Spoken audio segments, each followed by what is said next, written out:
Hello दोस्तों, हम मुकेश यादव। हमारा यूट्यूब चैनल जीएस मस्ती व मुकेश यादव पर आपका स्वागत है। आज हम आपको बताएंगे हीट, उष्मा। हीट क्या होता है? देखिए, अणुओं के गति के कारण उत्पन्न जो उष्मा होता है उसे हम हीट कहते हैं। अणुओं गति, जैसे देखिए अब क्या हो रहा है, ये अणुओं का गति हो रहा है, अणुओं के आपस में गति हो रहा है। इसके कारण क्या होता है? उष्मा उत्पन्न होता है। उष्मा उत्पन्न होता है, उष्मा जो उत्पन्न होता है उसे हम हीट कहते हैं, उसे हम उष्मा ही कहते हैं। उष्मा का प्रकार होता है, देखिए जैसे उष्मा का इससे क्या निकलेगा? अभी हीट निकला, इससे क्या? उष्मा निकला। इसी को जो हम नापते हैं, जैसे ये अभी निकल रहा है, इसी को जो नापेंगे, इसी को हम टेम्परेचर, केल्विन और रोमर, फ़ारेनहाइट, ये सब में नापते हैं। इसको हम जैसे ये अभी अणुओं की गति कारण जो उष्मा निकला, अणुओं की गति कारण जो उष्मा निकला, इसी को जो हम नापते हैं, इसका नापने का अलग अलग तरीका है। तो किसी वस्तु जैसे ना, किसी को दिया जाता है टेम्परेचर नहीं, हीट दिया जाता है। जैसे किसी वस्तु को हम गर्म करेंगे तो उसमें क्या आते हैं? हीट देते हैं कि टेम्परेचर देते हैं। टेम्परेचर एक नापने का, उष्मा नापने का एक कला है। उष्मा नापने का कई प्रकार कला, जैसे देखिए आप पढ़ते हैं तो आपको रिजल्ट होता है। रिजल्ट होने का मतलब कई तरीका देखना है। ए ग्रेड देखना है, बी ग्रेड देखना है, सी ग्रेड देखना है, फर्स्ट देखना है, सेकंड देखना है, थर्ड देखना है, डिवीजन में बांटते हैं। उसी तरीका ये उष्मा जो निकल रहा है, इसका नापने का कई तरीका है। किसी को केल्विन में नापते हैं, कोई रोमर में नापता है, कोई फ़ारेनहाइट में नापता है, कोई सेल्सियस में नापता है। इतना तो आप समझ गए कि टेम्परेचर, तापमान और उष्मा में क्या फर्क है। जैसे कि देखिए, अणुओं के गति के कारण जो उष्मा निकलता है, अणुओं अभी इसमें उष्मा जनरेट हो रहा है, उष्मा जो निकल, इसी को अगर नापेंगे, अगर थर्मामीटर से नापेंगे, टेम्परेचर से नापते, अगर हम केल्विन में नापेंगे तो केल्विन में नापाएगा, अगर हम फ़ारेनहाइट में नापाएंगे, फ़ारेनहाइट में नापेंगे, सेल्सियस में नापाएंगे, सेल्सियस में नापाएगा। समझ गए आप? उष्मा और तापमान में क्या फर्क पड़ता है। तापमान एक अलग, उष्मा और टेम्परेचर एक अलग चीज है। हीट का अगर नापेंगे तो उसी को हम टेम्परेचर में नापेंगे, केल्विन में नापेंगे, रोमर में नापेंगे, फ़ारेनहाइट में नापेंगे। उसके बाद आप देखिए, किसी वस्तु को जैसे किसी को गर्म करते हैं तो उसमें क्या देते हैं? हम उसको हीट देते, नहीं कि टेम्परेचर देते। टेम्परेचर नहीं, तापमान नहीं देते, हीट देते, उष्मा देते हैं। इतना तो आपको समझ में। आप उसके देखिए, यहाँ हम लिख भी दिए हैं, देख उष्मा के प्रकार। उष्मा की ऊर्जा है जो अणुओं की गति कारण उत्पन्न। उष्मा देने में किसी वस्तु में प्रसार होता है। जैसे उष्मा देने में किसी वस्तु फैलेगा। अब किस तरीका फैलता है? हम तीन तरीका फैलता है, हम आपको बताए। एक रेखीय प्रसार, एक होता है देखिए लीनियर एक्सपेंशन, एक होता है एरिया एक्सपेंशन, एक होता है वॉल्यूम एक्सपेंशन। लीनियर एक्सपेंशन मतलब रेखीय प्रसार, ये लंबाई में परिवर्तन होता है। जैसे किसी को हीट दीजिएगा ना तो लंबाई बढ़ जाएगा उसका। तो इसी कारण रेलवे की पटरी के, अगर रेलवे की पटरी रहता है, इस तरीका रेलवे की पटरी बिछाया होता है, यहाँ अगर ज्वाइंट रहता है तो हल्का यहाँ बीच में जगह खाली रहता है, हल्का सा इसमें जगह इसलिए खाली करते हैं गर्मी के दिन में ये दोनों आपस में सट जाए। अगर नहीं रहेगा तो ये टूट जाएगा। अगर दोनों सटा कर जोड़ा रहेगा तो टूट जाएगा गर्मी के दिन में, इसलिए हल्का यहाँ छोड़ दिया जाता है। देखिए क्या बोलता है कि ये हल्का जगह यहाँ पे छोड़ दिया जाता है।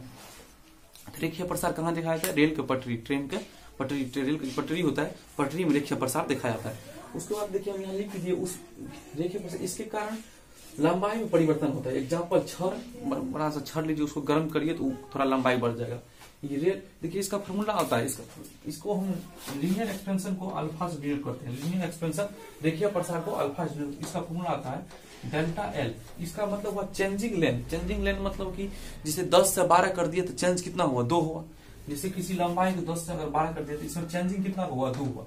इसी को चेंजिंग लेंथ इनिशियल लेंथ गुना चेंजिंग टेम्परेचर। इसमें 10 से 12 होने में कुछ ना कुछ तापमान लगा होगा। तो अगर तापमान लगा होगा 20 से 30, तापमान 20 से 30 हुआ तो इसी को हम बोलेंगे चेंजिंग टेम्परेचर 10। इसका इसमें से इसको घटाएंगे, इसमें से इसको घटाएंगे, तो यही फॉर्मूला है लिखा हुआ। चेंजिंग लेंथ होता है इनिशियल लेंथ गुना चेंजिंग टेम्परेचर, मतलब चेंजिंग लेंथ होता इनिशियल लेंथ गुना टेम्परेचर, चेंजिंग टेम्परेचर। यहाँ हम लिख दिए हैं अल्फा बराबर डेल्टा एल बटे एल। डेल्टा किसी भी चीज के चेंजिंग के दर्शाया जाता है। डेल्टा किसी में लगा हुआ तो चेंजिंग हुआ, फाइनल माइनस इनिशियल। उसी देखिए डेल्टा एल बटे एल गुना डेल्टा टी।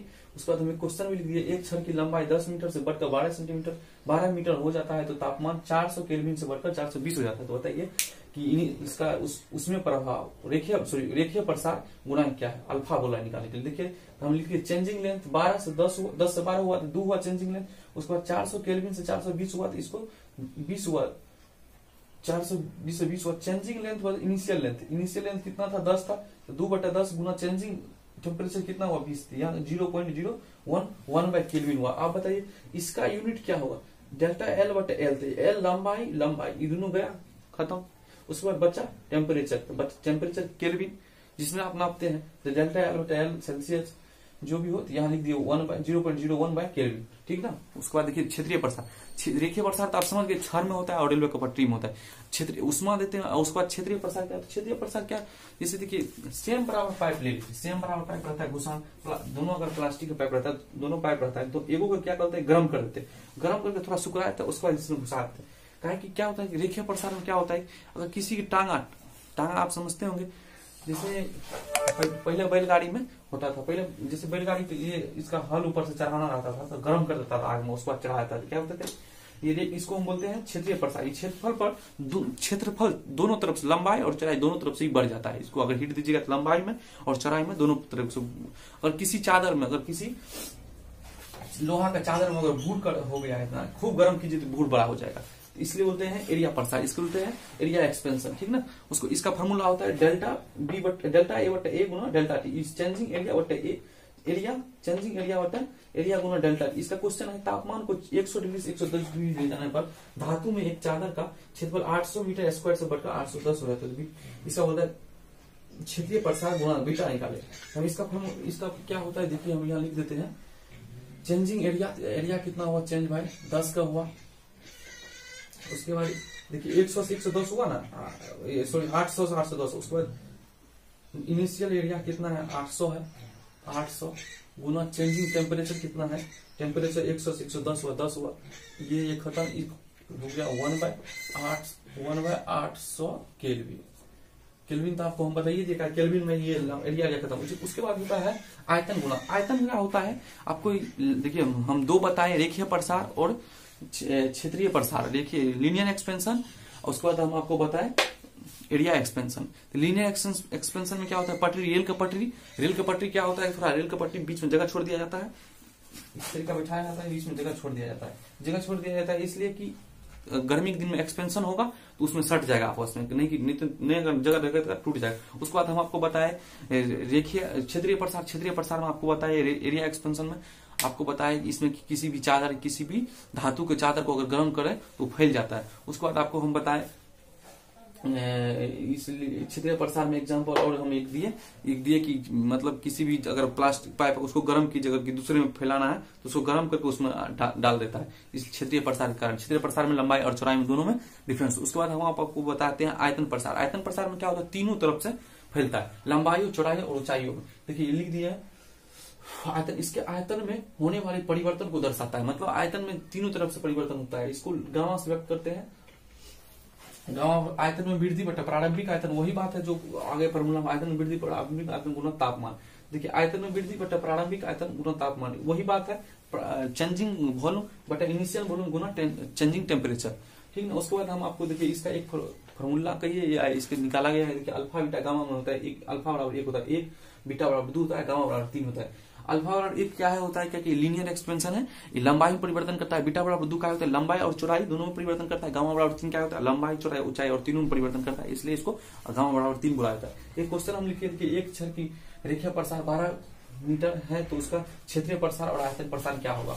इसका क्षेत्रीय प्रसार देखिए, इसका बोला कि एक छड़ का रेखीय प्रसार 12 सेंटीमीटर, अल्फा बराबर दिया हुआ है 12, मतलब 1 बराबर हुआ अल्फा का मान है 1 12। हमको पूछ रहा है क्या इसका क्षेत्रीय प्रसार, तो 2 का मान पूछ रहा है, तो फिर 2 होता है क्षेत्रीय प्रसार बराबर 24 हो जाएगा। 3 का मान पूछ रहा है, 3 बराबर 36 हो जाएगा, यही इसका आंसर होगा। इसका आप स्क्रीनशॉट लीजिए, इसका आगे हम फिर से और बताते हैं।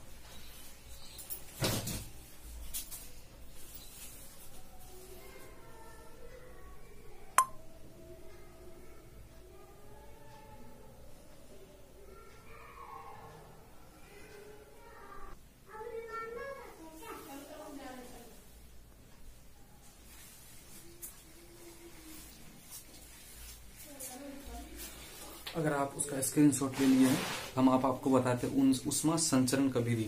उष्मा संचरण मतलब उष्मा किस तरीका चलता है, उस आपको तो हम बता दिए। एक होता है रेखीय प्रसार, क्षेत्रीय प्रसार, आयतन प्रसार जो होता है। उसके बाद हम आपको बताए उष्मा संचरण, देख लीजिए उष्मा संचरण की विधि। उष्मा संचरण, उष्मा गति किस तरीका करता है। उष्मा संचरण के 3 विधि है। देखिए उष्मा संचरण के 3 विधि है। उष्मा चालन विधि,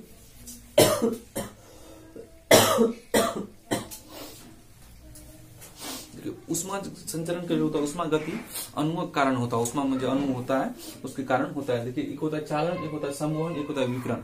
चालन क्या होता है, जैसे कि किसी भी आप धातु में अगर एक साइड से गर्म करिएगा तो दूसरा साइड ऑटोमेटिक पहुंच जाएगा। उसमें अणु जो होता है उसका, उस अणु स्थानांतरित, मतलब उसका अणु एक दूसरे अणु, जैसे देखिए यहाँ पर हम आपको बताते हैं, एक आदमी यहाँ है, अगर इसको एक आदमी, इसको अगर आप टेम्परेचर देते हैं ऑटोमेटिक यहाँ पर जाएगा, यहाँ पर चल जाएगा, यहाँ पर जाएगा, यहाँ पर चल जाएगा। इसी को बोलते हैं चालन विधि। चालन विधि में क्या होता है, ये धातु होता है, यहाँ पर अगर आप गर्म करिएगा, यहाँ पर अगर गर्म करिएगा, यहाँ पर गर्म करिएगा, इसमें जाएगा, फिर इसमें जाएगा, फिर इसमें जाएगा, पहले इसमें जाएगा, ये गर्म होगा पूरा, उसके बाद फिर ये गर्म होगा, फिर गर्म होगा, इसमें होगा। इसी बोलते हैं उष्मा चालन विधि। ये धातु होता है तो धातु तो अणु अपना स्थान छोड़कर नहीं जाते हैं और उष्मा एक अणु से दूसरा अणु में स्थानांतरित करता रहता है। इसका जो है अणु आपस में ही छोड़ कर नहीं जाता है, ये सटल रहता है। धातु तो अगर यहाँ पर इसको लोहा को हम यहाँ गर्म करेंगे, यहाँ हीट देना शुरू कर दिए, यहाँ हीट दे रहे हैं, ये हीट धीरे धीरे धीरे धीरे यहाँ जाएगा, इसका अणु जो है यहाँ से यहाँ नहीं पहुंच गया, ये उष्मा का अणु धीरे धीरे स्थानांतरित होगा, उष्मा देंगे धीरे धीरे होगा। ये बहुत नॉर्मल प्रक्रिया, मतलब बड़ी स्लो प्रक्रिया है कि यहाँ गर्म कीजिए वहां गया, ये क्या है, बहुत स्लो प्रक्रिया है। देखिए लिख दिया है चालन, ये धातु में होता है, ये धातु के अणु अपना स्थान छोड़कर नहीं जाते हैं और उष्मा का अणु दूसरे अणु से स्थानांतरित करते रहता है। यह सबसे धीमी प्रक्रिया है, ये सबसे क्या है, धीमी प्रक्रिया है। इसमें क्या होता है कि एक अणु दूसरा अणु में छोड़कर नहीं जाता, बस उसको गर्म करते रहिए और उसके बाद देखिए आपको फिर से समझाते हैं, आप इसको अच्छा से समझिए। जैसे देखिए लोहा का रोड है, यहाँ आप हीट देना शुरू कीजिए, यहाँ हीट दे रहे हैं, यहाँ हीट दे रहे हैं, इससे क्या होगा कि यहाँ जाएगा, यहाँ जाएगा, यहाँ जाएगा, यहाँ जाएगा, धीरे धीरे धीरे यहाँ तक पूरा गर्म होगा। नहीं कि एकाएक यहाँ से यहाँ पहुंच जाएगा, इसलिए यहाँ से यहाँ नहीं पहुंचागा। उसके बाद हम आपको बताएंगे यहाँ से यहाँ कैसे पहुंच जाता है।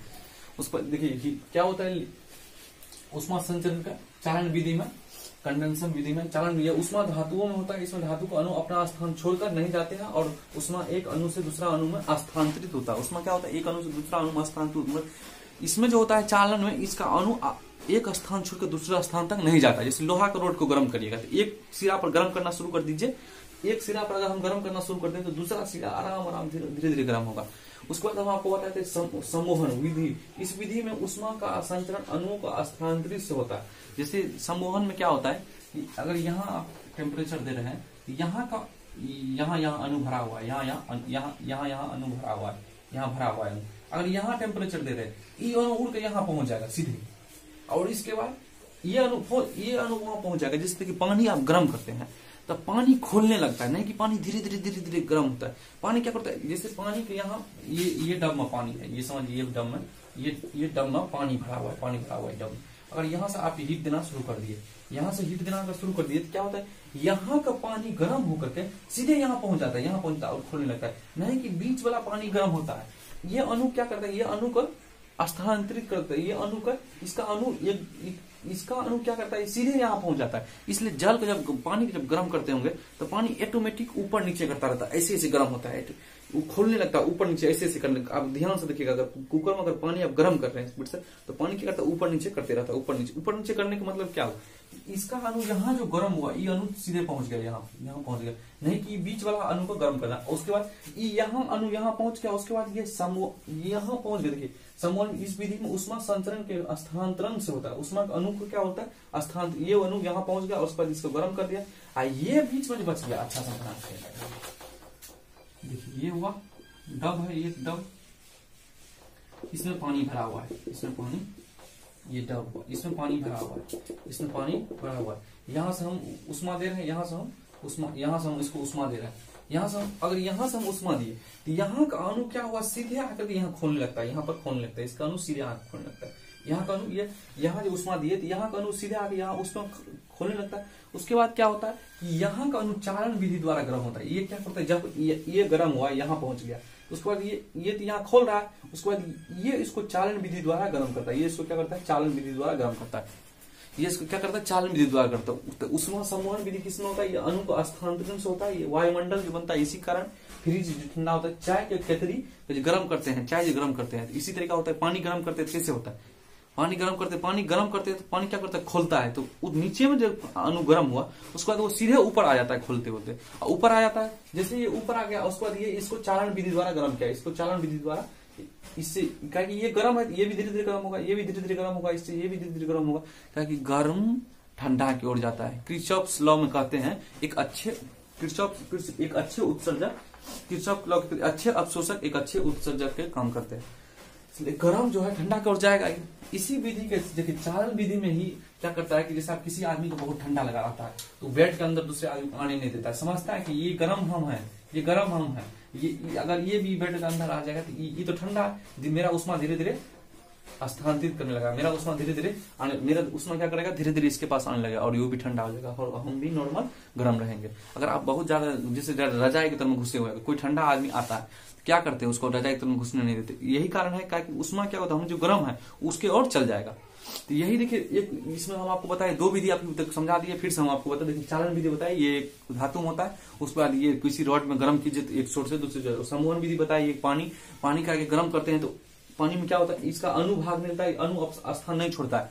चालन विधि का इसका अणु स्थान नहीं छोड़ता, इसका अणु धीरे धीरे, ये बहुत धीमी प्रक्रिया है। चालन विधि क्या है, बहुत धीमी प्रक्रिया, इसका अणु स्थान नहीं छोड़ता है। उसके बाद हम आपको बताए समूहन बताए पानी गर्म कीजिए तो उस पानी की जैसे ये गर्म करिएंगे तो यहाँ से यहाँ पहुंच जाएगा, यहाँ से यहाँ अगर गर्म कर रहे हैं तो यहाँ से यहाँ पहुंच गया, नहीं कि बीच में लगा गर्म कर, यहाँ से आग पहुंच कर खोलने लगा, ऐसे ऐसे खोलते रहता है, ऐसे ऐसे खुलते रहता है, ऐसे ऐसे खुलता है। उसके बाद हम आपको उसके बाद ये चालन विधि द्वारा इसको गर्म करना था। उसके बाद हम आपको बताते हैं विकरण रेडिएशन के बारे में आपको बताते हैं। यह उष्मा का संचरण की सबसे तेज विधि है, ये उष्मा की सबसे तेज विधि है। इसमें माध्यम का कण भागना, इसमें क्या, इसमें कोई माध्यम उद्यम की आवश्यकता नहीं। जिससे आप आग तापते हैं तो आग वहां कहीं आग यहाँ जला रखे हैं, यहाँ से आग तापते हैं, क्या होता है रेडिएशन के कारण होता है। ये बहुत तेज सूर्य का प्रकाश, सूर्य कहाँ चल रहा है, इसमें कोई माध्यम की आवश्यकता नहीं, यहाँ हम लोग को लाइट लगता है। उसके बाद देखिए बहुत सारा एग्जाम्पल, जैसे आग तापते हैं, आग जला रखे हैं आप, उसके बाद आग में तो घुस नहीं जाते हैं, आग दूर से तापते रहते हैं। उसके क्या होता है रेडिएशन के कारण, ये बहुत तेज विधि होती है। सबसे तेज विधि क्या है रेडिएशन का। एग्जाम्पल देखिए सूर्य लकड़ी से आग जलाना तापना, ये क्या, ये आपको हम तीनों विधि बता दिए। उसके बाद हम फिर एग्जाम्पल फिर से समझा देते हैं। हीट क्या होता है, उष्मा अणुओं में आपस में गति करने से जो उत्पन्न होता है, अणुओं का आपस में गति करने से उत्पन्न होता है, उस उष्मा को जो हम नापते हैं उससे टेम्परेचर, हीट किसी वस्तु को गर्म करने के लिए टेम्परेचर नहीं, उसको उष्मा दिया जाता है। किसी वस्तु को प्रसार करने के लिए उष्मा दिया जाता है, नहीं कि तापमान, ठीक ना। उसके बाद हम आपको ये तीन विधि बताए। उससे पहले हम आपको बताए प्रसार गुणांक बताए थे, रेखीय प्रसार, लीनियर एक्सपेंशन, एरिया प्रसार। उसके बाद हम आपको बताते हैं वॉल्यूम एक्सपेंशन। उसके बाद हम आपको बताए उष्मा संचरण की विधि, चालन विधि, समूहन विधि, विकरण विधि। चालन विधि क्या होता है, यह धातुओं में होता है, इसमें धातु के अणु अपना स्थान छोड़कर नहीं जाते हैं और उष्मा एक दूसरे अणु को स्थानांतरित करता है, मतलब उष्मा का अणु एक दूसरे से स्थानांतरित होता है। उसके बाद हम आपको इसका एग्जांपल दिए थे लोहा का रॉड जो होता है। उसके बाद हम आपको बताए समूहन विधि। समूहन विधि में उष्मा का उष्मा का संचरण, अणुओं के स्थानांतरण। इसमें बताया कि अणु एक दूसरे, लोहा में क्या होता है कि अणु सटल रहता है, उसके बाद वो एक स्थान से गर्म होकर दूसरा स्थान जाएगा। मतलब क्या होता है कि पानी में क्या होता है, पानी का अगर गर्म कीजिएगा तो एक अणु दूसरे अणु गर्म नहीं करता है, सीधे ऊपर चल जाता है और खोलने लगता है। उसके बाद बीच में वो चालन विधि द्वारा उसको गर्म कर देता है। उसके बाद आपको हम बताए विकरण क्या है, उष्मा के संचरण की सबसे तेज विधि है। आग जलाते हैं, जो हम लोग को जो आग जलाते हैं तो गर्म जो महसूस होता है, आग जलाने के बाद आग में तो घुस नहीं जाता है, आग दूर से जाता है। उसकी जो विकरण होता है, विकरण सबसे तेज विधि, उसके चलने के लिए कोई माध्यम की आवश्यकता नहीं होती है। इसका आप स्क्रीनशॉट लीजिए, इससे अगला लेक्चर हम फिर डालेंगे। जय हिंद।